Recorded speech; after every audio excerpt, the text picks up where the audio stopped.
Bonjour tout le monde. J'espère que vos préparatifs pour Shabbat se passent au mieux.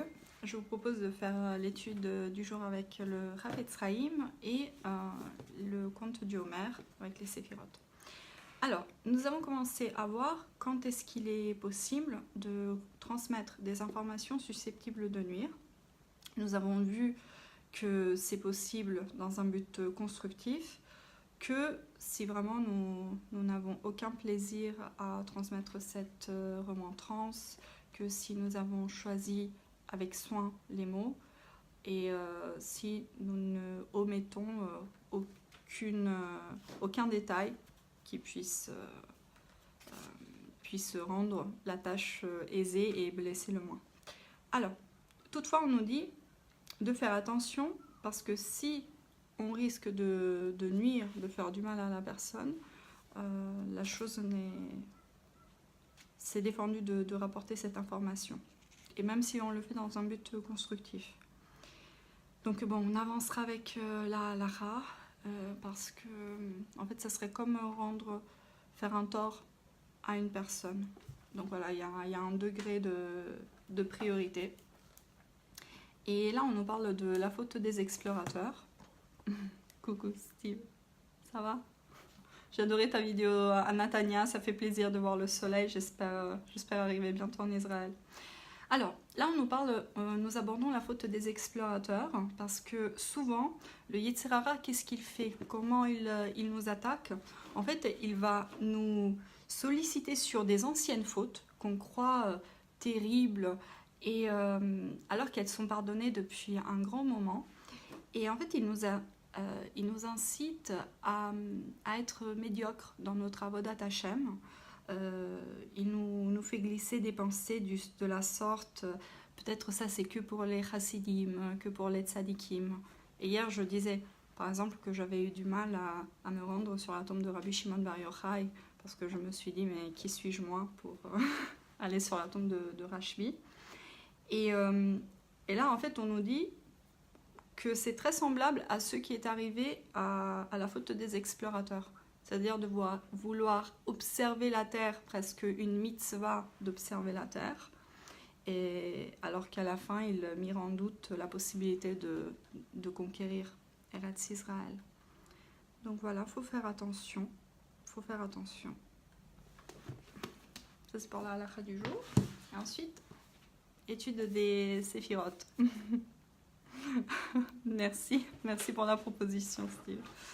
Donc aujourd'hui c'est Yesod Shebe Od, donc le fondement au sein de la beauté. Cette semaine nous avons vu chaque jour une bracha différente. Et vous savez, je vais vous citer la citation de Galilée.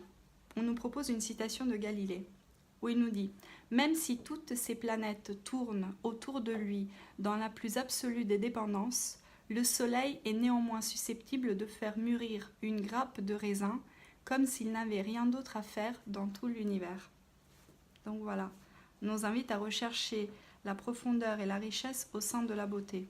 Prolongez vos soins de beauté jusqu'à votre personnalité et votre âme. Soyez geschmack, au contact très agréable. Et on nous invite à dire avec beaucoup de profondeur la bracha du matin, Elokai Neshama, pour remercier Dieu de nous avoir fait tels que vous êtes. Donc, donc point d'action, Ben Adam Lamakom, entreprenez quelque chose dans votre maison qui la rendra spirituellement plus belle. Par exemple, assurez-vous qu'il y a bien une mezouza à chaque porte, ou faites en sorte que le foyer baigne dans une atmosphère plus paisible. Par exemple, installer une chaîne Hi-Fi, remercier Dieu publiquement, encourager les autres à remercier Hachem pour sa bonté envers eux. Ensuite, Ben Adam Lechavero, avec les autres, observez la nourriture que vous mangez. Méditez sur le fait que le monde entier s'est uni pour vous procurer votre dîner. Contemplez la beauté que Dieu a placée dans la nourriture.